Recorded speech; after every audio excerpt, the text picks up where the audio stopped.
give you somebody else's slides, and it's done Pichakusha or Ignite style where the slides are moving like this. And it is amazing how well you can do and how badly you can do. Or you can be doing brilliantly and realizing you're now 3 slides behind and going, oh my God. Well, Anyway. I feel that I've succeeded as a facilitator. Here are your slides. That's all. So. Well, we'll see if they're the same the same slides. I have. So, how many of you have heard of this thing called the Lean Startup movement? Have any of you heard of this? Okay, so I can't completely make up stuff, but you know, I'm trying to figure out if I can I should try to do better jokes or worse jokes. But I did like what I was seeing there, because reality is, well, there is no spoon. But what I'm going to talk about here is how to create that spoon, and how to help the people who take the red pill. And those of you who have not seen the movie The Matrix have no idea what I just said. So, more so than Tim, now for something completely different. I'm Norris Kruger.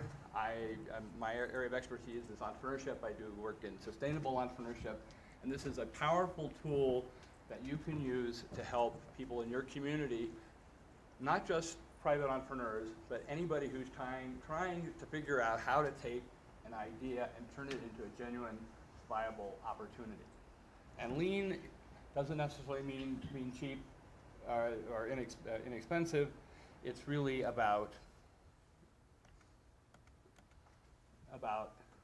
testing the critical hypotheses behind what you consider to be your business model. Why is that stakeholder going to love what you're doing? We assume we know because we're brilliant and we're experienced and all that, and our most critical assumptions are often quite vulnerable. So here's a test of this. You can look up stuff, Google me.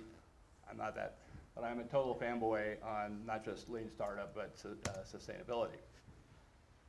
It's a different way of looking at the world. This is a different mindset about creating. We think about startup as a baby company. The reality is, if you look at it functionally, what it really is a vehicle for figuring out whether your business model, or if you prefer logic model, does it actually work before you run up. And this is the interesting thing, is it's great for techies because you get scientists to actually get out of the laboratory, get out of the building. We've heard a couple times today about getting out of our comfort zone, getting out and actually talking to the stakeholders. Figure out, why do you think they're going to love this? Why do you think this initiative is going to work? And test it. And you'll be, well, at first horrified, then amused by the fact your most cherished assumptions usually go kaput pretty quickly. Okay, you were wrong about that assumption. Now what do? You try something else. It's all about learning. And now you have words like pivot and minimum viable product and terms in this world that are everywhere. I got really depressed when in one of the presidential debates, both Obama and Romney both used the word pivot 3 times. None of them correctly, but, well, they're politicians. Basically, this is about figuring out who your customer, who your stakeholders are, what is it they really want? What is the job they're trying to do, and how can you help them do that? Can you reduce their pain? Can you increase their gain? And it's all about this quick process of learning. The reality is, whether you're an entrepreneur or creating policy, or you're trying to get a public venture, a nonprofit, a university venture, the textbooks show the right, the reality is left. How many of you have been involved in a project that looked like the squiggle on the left? How many of you have been involved in a project that looked worse than that? Now, be honest. This is actually my career path, actually, but no, it's even worse. This is there are a lot of tools here, and I'm not going to belabor them because this is. I just want you to get familiar with some of this. But this is all about purposeful experimentation. It's not just plunging in willy-nilly, but figuring out those critical assumptions. What can we get out there and really test whether this thing works?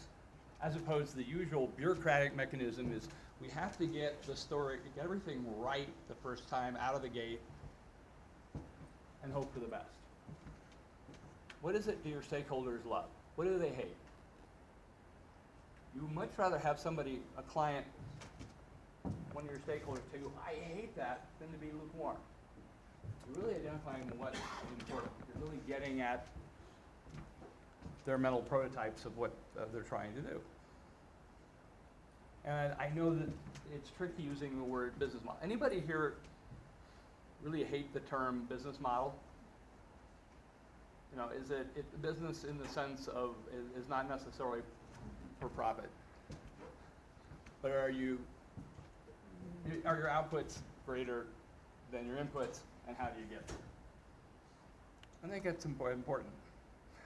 And basically, what is the value you're creating? How are you going to make it happen? And how are the outcomes being allocated? And particularly, starting with the first one, is figuring out what your assumptions are. If you want to do more with less, this is an ideal thing to do. There'll be a quiz on the details of this. I had to have a slide that was even harder to read than the others. But let me step away for a second. How many here actually believe in the triple bottom line? Anybody not believe in the triple bottom line? Anybody asleep after lunch? Anybody mad that it's not 20 bucks? If it's 25, I'm in. But you're trying to create an activity, create something that satisfies all three facets of the triple bottom line. Whether you call it people, profit, planet, environmental, social, economic, that trying to identify what is a viable opportunity, how do you create something? You have even more critical assumptions that you have to juggle. So this is a toolkit, and this is something called the business model canvas. This stuff's all in your slides. There are great people in your communities, in your states, who know how to do this. And I want your takeaway from here to say, I want to look into this a little bit. I want to find out how I can use these people to grow sustainable ventures, public, private, nonprofit, whatever, in your community. And there is an amazing toolkit out there that's been tested around the world. It's bordering on a cult on occasion, but then we're accused of that. And again, looking at this is a little bit more readable. Is it basically what you're trying to do is figuring out what am I doing, and how am I going to connect that with a critical stakeholder? This is interesting. So what is amazing? Let me ask you, how many of you ever heard of something called Startup Weekend? Well, I can make stuff up. Yeah. Startup Weekend started a few years ago. This crazy idea, basically bring a bunch of techies, a bunch of people together, people who want to hack on ideas. You get together Friday night, you pitch ideas, you form teams, and try to create something by Sunday night. Holy shit. It is not that great businesses are created in 54 hours. It is that the amazing progress that happens and the incredible learning. Think about, someone said, there's got to be something. I'm on the Woody Biomass board in Idaho. Tomorrow I have to be at a board meeting, and we're going to be talking about how do we help people they've got an idea what we can do with some of this woody biomass. And the neat thing is, answer me this question, does it have to be a great idea out of the gate? When they come to me, they bring it in. No. And you care to expand? He's like, oh God, no, I didn't mean to sit in the front row. Anybody? You don't have all the right answers until You don't even have the right freaking questions. But you've got the glimmer of something that looks promising. It's like you've invented something. my God, this might be the final key breakthrough for cellulosic ethanol. And it turns out to be a new kind of paint that is completely biodegradable. I'm not sure that's a good idea. I mean, paint. I think they call that watercolor. But that figuring out what it is turning it into reality is what you're engaging with stakeholders at every step of the way. We talk about that all the time. This is one crowd. The reason I'm here, well, one or two reasons. One, the WRDC has done some magnificent things in Idaho and didn't charge us. Few people listened. But the other thing is, this is the extension folks are incredible, have a greater knack than almost anybody I can think of for saying we need to engage day one. We're not the experts who come floating in and say, here's a new kind of corn to grow. I guess that was kind of, I grew up in Ohio, that was kind of how that was. But out west, the people who really, they want to go out and find the right tools, the right people to help them. And you are dealing with people all the time who have an idea for some sort of venture, some sort of activity, whether it's inside a university or in a small town. And I want you to reach out to those folks. And there's a lot, there's an online support platform. I have no idea why I called it Quipu, but Mike's a cool guy. That for support for these sort of things. This is what I was talking about before. What is it that your client, your stakeholders want to do? What's their job? What are they trying to accomplish? What are the gains they're trying to create? What are they trying, the pains are they trying to go away? Oops. I'm doing a really wonderful job of this, aren't I? And again, another eye chart here. Again, these are tools that are there, that are out there, that are of great value. Now, how many of you here are from Utah, by the way? I'm going to see if I can do this without destroying everything.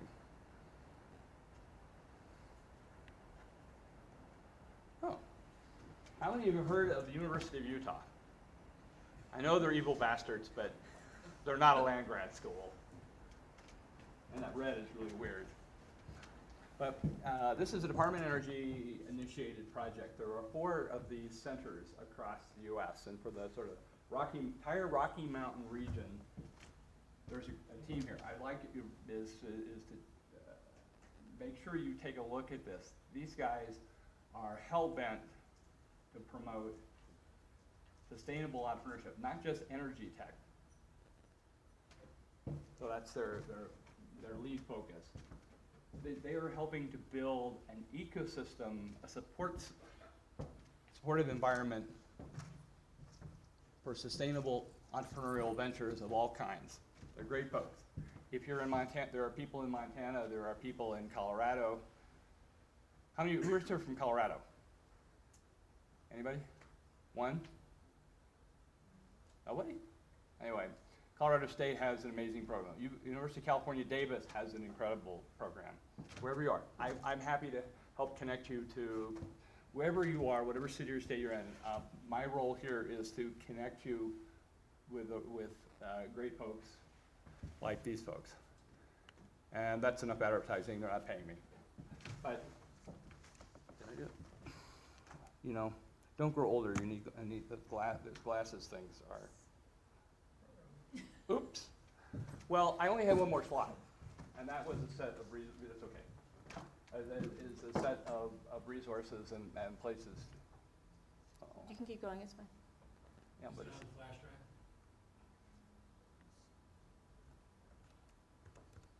looking for really hideous. I am so stealing those woody biomass slides.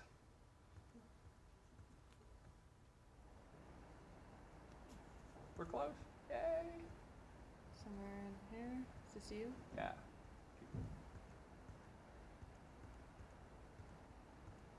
Okay, go up one.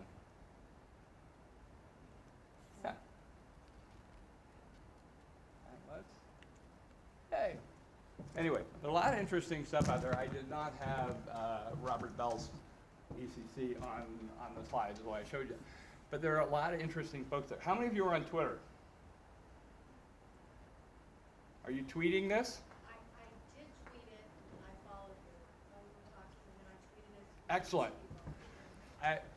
Twitter is a really stupid idea until you figure out how to use it, sort of like Facebook. That the younger generation, social media is becoming a necessity. But there are some amazing people, and what I really like of all the names here is Alex Osterwalder, because he has built this incredible career.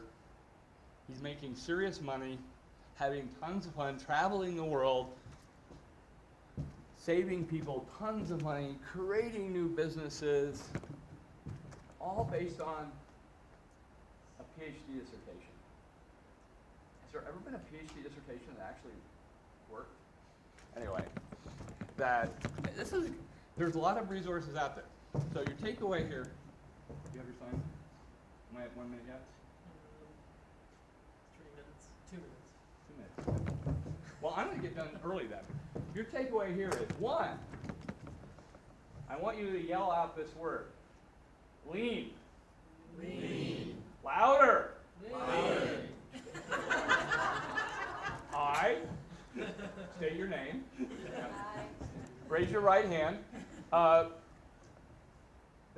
There is a toolkit. There's, in fact, beyond Lean, there is an incredible set of tools, entrepreneurial tools out there. There is a revolution going on in entrepreneurial education. People figured out it's not teaching, it's learning. That's a big help. That there are incredible resources out there. There is a Lean, in fact, an entire Lean course aimed at Main Street businesses that was pioneered right here in Utah at Weber State. They're amazing resources. I want you to raise your right hand. I promise to contact my local entrepreneurial rock stars. So I can be a rock star too. Let me know how I can help. Thanks to WRDC, you guys, they have done more stuff for this region than I think anybody realizes, and I thank you for your time.